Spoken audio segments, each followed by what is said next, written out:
Vamos a hablar de una familia en particular. Miren, cuando se habla de los tiranos de la izquierda, o los tiranos que actuaron en nombre de la izquierda, para muchas personas esto solo tiene el valor de, ya ves, la izquierda genera dictadores, cosa que tampoco es cierta. La izquierda atrae toda forma de adquisición, mantenimiento y ejercicio del poder atrae a candidatos a dictadores y a tiranos. Los tiranos no están en los espacios donde no hay poder. Cuando la izquierda adquiere el poder, tiene en su seno a gente que tiene toda la potencial de ser dictadores horrorosos. O tiene el potencial de ser una persona maravillosa y admirable y absolutamente entrañable como Jacinda Ardern, la primera ministra de Nueva Zelanda, o la actual primera ministra de Finlandia, ¿no? No es que la izquierda genere a los tiranos, como la derecha no genera a los tiranos. No toda derecha deviene en Pinochet, ¿no? Aunque es otro error que también se comete. Pero bueno, pero hay alguien en particular, y esto lo voy a tener que ponerme auriculares. A mí no me interesa decir, mira, la izquierda provoca aquí que haya gente muy malvada. No. Pero me interesa denunciar a la gente muy malvada, aunque diga que juega en mi equipo, porque además no es cierto que juegue en mi equipo. Vean esto, y voy a estar hablando.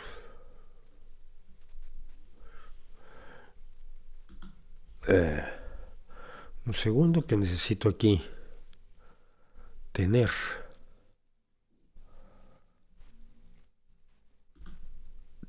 sonido. Venga.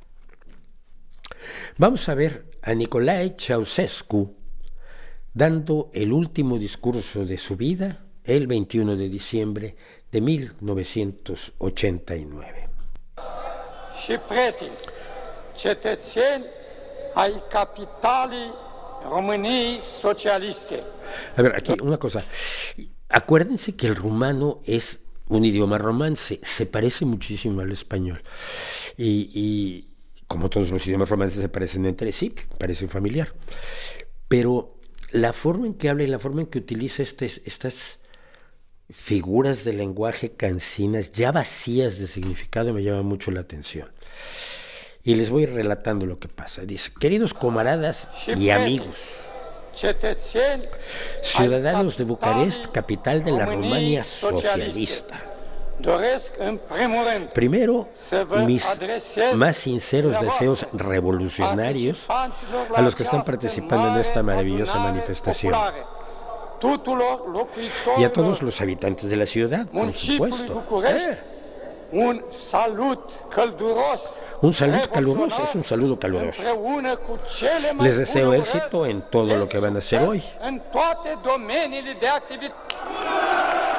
Y la gente hace lo que le han enseñado a hacer durante 50 años. To assert his endangered power, Ceausescu addressed a mass rally like so many which he had ordered to be held during the prior 20... que estaba hablándole a la última manifestación. La había convocado él un poco porque sabía que había inquietud entre los rumanos, porque había inquietud en todos los países del entorno socialista o llamado socialista de la Unión Soviética y sus alrededores. Y entonces llamó a la gente de siempre, a los sindicatos de siempre, a los portapancartas de siempre. Toda organización política tiene gente que lo que sirve es para cargar pancartas. Tú les das una pancarta y ellos la cargan. No les importa lo que digas. Si tú les ordenas que carguen la pancarta con sus retratos de él, cuando era joven, esto es muy importante, los tiranos no envejecen, el retrato de Elena también cuando era jovencita. Mantendremos la independencia, la soberanía y la libertad del pueblo bajo el socialismo que el partido nos defiende de las agresiones externas. Lo que dicen todos. La televisión siempre transmite en vivo todo lo que dice Ceausescu. Y esta fue la última vez que estuvo en vivo. Quiero agradecer a los iniciadores y organizadores inițiatorilor și organizatorilor acestei mare de esta gran manifestación en Bucarest populare din București, considerând aceasta ca o... En este momento se escribe la historia. No hay nadie disparando. Alguien metió ese subtítulo enloquecido allí. Ceausescu está acostumbrado a que le aplaudan porque llevan a la gente a que le aplaudan. Por primera y única vez en su vida, escucha algo que lo deja absolutamente atónito. Los rumanos lo abuchean. Vean la cara de absoluta incredulidad de esta bestia con apariencia humana. Doresc de asemenea să adresez mulțumiri inițiatorilor și organizatorilor acestei mare manifestări populare din București, considerând aceasta ca o...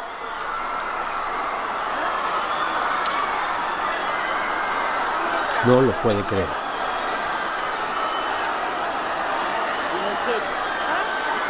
Dice que está dentro en el edificio, no eres tampoco cierto. Ahí se corta la transmisión, luego se sigue oyendo la grabación de voz cuando él les dice, calma, calma, calma, a ver, préstenme atención. Eso ya no iba a ocurrir. Esto fue el 21 de diciembre de 1989 y 4 días después el señor Nicolae Ceausescu y su esposa, doña Elena Ceausescu, fueron sometidos a un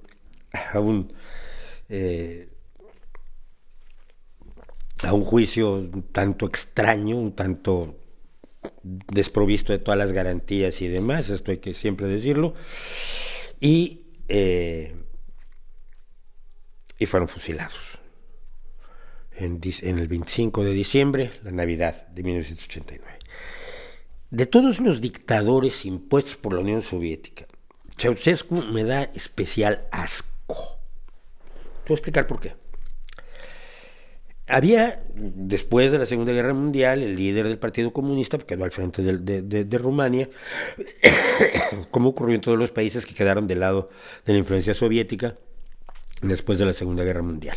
Esta división inmunda que se hizo de Europa, donde unos europeos quedaron de un lado, donde las cosas estaban mal, y otros quedaron en un lado donde las cosas iban a empeorar, pero durante los siguientes 50 años, 45 años.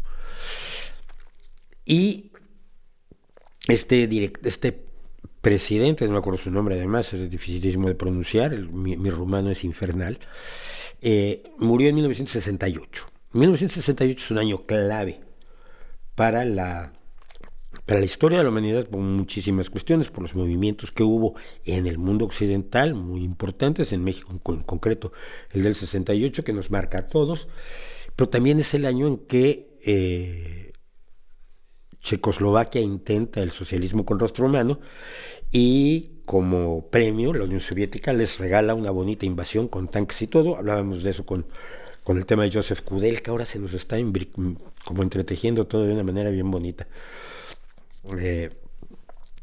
Y en ese momento se produce la sucesión en Rumania y esta bestia con aspecto humano sonríe casi como los humanos, ¿no? Es interesante. Dijo primero que nada que la prensa tenía que ser libre en Rumanía, que esto de que la prensa atendiera las necesidades, deseos y caprichos del Estado no estaba nada bien, y luego condenó la invasión de Checoslovaquia, lo cual era wow.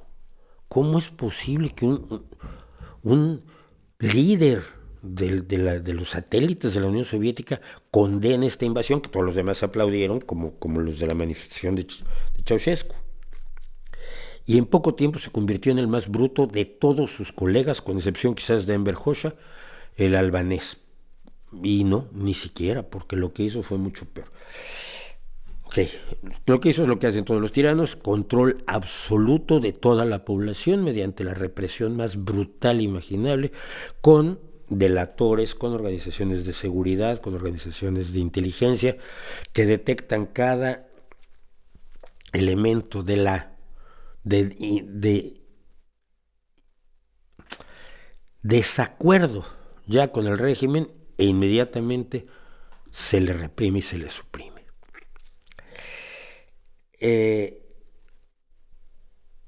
Además del control brutal de la sociedad, fue un administrador desde el punto de vista económico casi tan malo como Fidel Castro.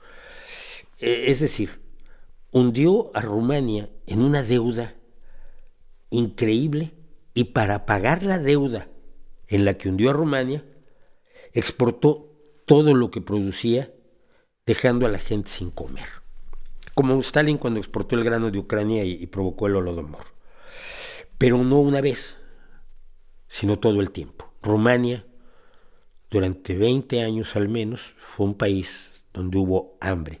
Y es increíble que eso pudiera pasar ya en una Europa en los años 70, ¿no? No puedo hablar de todas sus barbaridades, pero puedo hablar de una en concreto. En el Valle de Jiu, en 1977, hubo una huelga minera. Hijo mío, los mineros son uno de los resortes clave del movimiento obrero del mundo. Y los obreros son la base de la patria socialista, ¿no? Por lo tanto, una huelga obrera es lo más respetable que te puedes echar a la cara. Pues no. Tuvo que darles una solución negociada, pero eran trabajadores mineros que se habían enfrentado al régimen para mejorar su situación de vida, que es lo que hacen los trabajadores cuando van a la huelga. No lo hacen para ganar medallitas o para que los lleven a Disneylandia, sino para que sus familias vivan mejor. Después de darles el triunfo, la solución negociada en la huelga, durante años y años, a todos los que participaron en la huelga, del Valle de Jiu, les dedicó persecuciones, palizas nocturnas. Se infiltró la policía en todos los pozos mineros para vigilar personalmente a todos y cada uno de los mineros disidentes. La policía secreta hacía más minería que los mineros. Y además Ceausescu ordenó, así miren, con esa cara de persona, ordenó que se aplicaran a todos los líderes mineros largas sesiones de rayos X, supuestamente por su salud, garantizando que en pocos años todos ellos murieran de cáncer. Enfermizo es poco. Yo no creo que exista una palabra lo suficientemente sólida y al mismo tiempo lo suficientemente poco desgastada para plantearte cómo puede ser un líder que ordena a sus servicios médicos que a ese grupo de líderes obreros trabajadores los someta a larguísimas sesiones de rayos X, fingiendo que es por su salud para matarlos a largo plazo, pero entre los terribles dolores y la situación absolutamente desesperada que comporta un cáncer. Esta miseria de persona. De modo igualmente brutal, pero en nombre de la santa natalidad, como cualquier republicano estadounidense, prohibió en Rumania toda anticoncepción y aborto y decretó que todas las mujeres rumanas tenían la principalísima obligación de darle muchos hijos a la nación. Si esto te recuerda en algo la producción en masa de niños en las organizaciones de Himmler en la Alemania nazi, por algo es. Era Lebensraum, ¿no? Sí. Las revisiones ginecológicas para las mujeres eran obligatorias todos los meses. Las mujeres que me están escuchando, imagínense que este gobierno socialista de los trabajadores, de la libertad, de la justicia y demás, decrete que todos los meses tienen que tener una revisión ginecológica por aquello de que están embarazadas y no vayan a querer dejar de tener al niño. Malo eso. Política pronatalista del régimen de Ceausescu, decía este bonito cartel con su medallita y toda la cosa. Si había un embarazo, todo embarazo debía ir a término y lo hacía vigilado por la policía. Y el mundo no sabía nada de esto porque el control era absoluto allá por 1970, 1980, así que Ceausescu solo era un líder más o menos autoritario, pero legítimo, bueno, normal en el universo soviético. Entonces igual se podría reunir con Nixon a la izquierda. Inmediatamente después, junto a Nixon, tiene al señor Rockefeller. Está saludando a Rockefeller encantado de la vida. Abajo a la izquierda, al buenazo de Jimmy Carter, que era muy buenazo, pero muy poco enterado.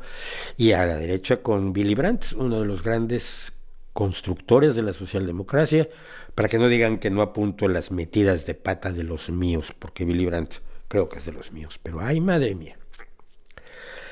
O no se sabía, o no se quería ver, o se miraba para otro lado pensando que bueno, esto ya mejorará, o se creía que si movías el agua, si movías las cosas, iba a ser peor. Difícilmente iba a ser peor en Rumania. En Rumania en los años 70, no olvidemos que las gimnastas no solo tenían la obligación de ganar un montón de medallas, sino que además tenían que ser las amantes de los entrenadores y de los hijos de la cúpula del Partido Comunista Rumano y cosas por el estilo. Como no puedo contar. Bueno, una cosa que en Europa conocemos y vivimos hoy, porque gracias a la libre circulación, los rumanos, en general los gitanos rumanos, están por toda Europa. Hay que recordar que él desconoció a los gitanos. Tú sabes, en la izquierda se supone que estamos abiertos a la defensa de las minorías y al reconocimiento de los valores culturales de todo el mundo y a la idea de que los derechos son para todos. Pero en el caso de Rumania era para todos menos para los gitanos. Y aunque las minorías tanto húngara como alemana que existían, minorías de origen húngaro o alemán, en Rumania tenían cierta representación en el Politburó del Partido Comunista, los gitanos, los roma, no la tenían. No eran siquiera reconocidos como grupo étnico con peculiaridades, cuando tienen como peculiaridad clave el hecho mismo de que hablan roma o romaní. No, espero que no se molesten conmigo porque no me acuerdo cómo se llama. Ellos son el pueblo romaní y el idioma es el roma, creo. Su exclusión en Rumania sigue hoy, y su exclusión en el mundo sigue hoy, y explica mucho de la vida que conocemos de los rumanos hoy, de los gitanos rumanos por toda Europa hoy. Pero para 1989 los rumanos estaban un poquito hasta el gorro y compartían la inquietud de los países del bloque comunista. Así que Ceausescu organizó esa manifestación con la que abríamos esto, pero sus palabras ya no valían. En los últimos días de diciembre se había ya desatado la revolución. El 25 de diciembre, Nicolae y su igualmente brutal esposa, que mandaba tanto como él y tenía una actitud igualmente altanera, fueron fusilados, como decíamos, luego de un juicio más bien simulado, que no creo que se pueda defender ese juicio en modo alguno, pero ahí no acabó nada, ahí no acabaron las cosas, y empezó el relato del horror. Voy a contar solo una cosa. Entre todo lo que el mundo descubrió los orfanatos rumanos, que son una imagen que quienes vivimos esa época, la caída del bloque soviético, lo tenemos grabado aquí. Las imágenes de estos niños sin estimulación, con los problemas mentales y de comportamiento que trae consigo la falta absoluta de estimulación sensorial de todo tipo. En cada una de estas cunas, 5, 6, 7 niños, entre 100,000 y 170,000 niños en cientos de orfanatos, resultado de las políticas natalistas de Ceausescu y de la miseria en la que estaba el país. Lo que vimos con los huérfanos rumanos es una historia de horror que se escribió en ese momento y que no quiero yo que se olvide. Y luego esto. Miles de niños hambrientos, miles de niños sin educación, enjaulados, muchos con virus de la inmunodeficiencia humana por la reutilización de agujas, discapacitados de nacimiento por descuido, y entre tanto la casa de Ceausescu con grifos de oro, de verdad. Esta casa, que ya he mencionado en alguna otra ocasión, era un escupitajo a la cara de todos. Y Elena, como Imelda Marcos, y Marcos ha regresado al poder, échense a temblar, el hijo de Imelda Marcos es hoy el presidente de Filipinas. Elena también se llenaba los armarios de zapatos que no podía llegar a utilizar nunca.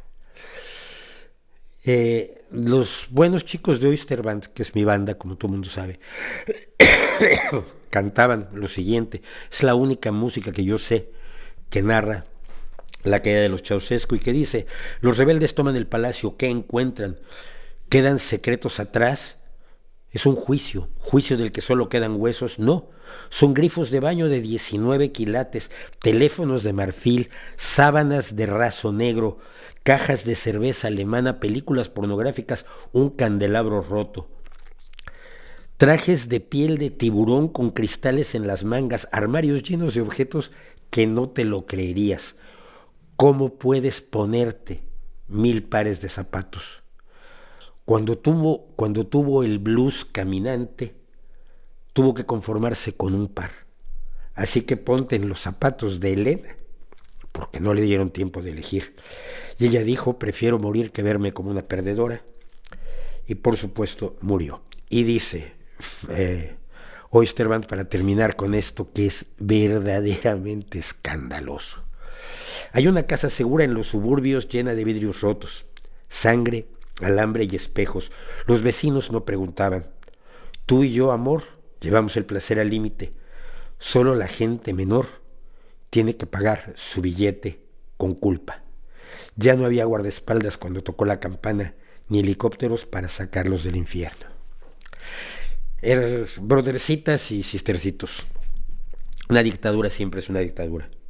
Escondida atrás de la defensa de los trabajadores o escondida atrás de la defensa de los más altos valores de la religión que hayan elegido. Escondida atrás de la libertad de todos de hablar con un esparadrapo en la boca, o de la libertad de mercado que es solamente para los poquitos que controlan el mercado, mientras que los demás son solo los engranajes que lo mueven. Una dictadura siempre es una dictadura. La izquierda a la que yo pertenezco tiene todavía pendiente la tarea de regresar a lo que ocurrió en la Unión Soviética y sus alrededores durante tantos años, señalarlo y decir: yo apoyé eso, error mío, me disculpo. Me disculpo por haber estado al lado de estas bestias, de estos miserables, que daban el discurso correcto, pero nunca hicieron lo correcto con la gente que se supone que era a la que representaban. Y si no haces lo correcto, lo que digas importa muy poco.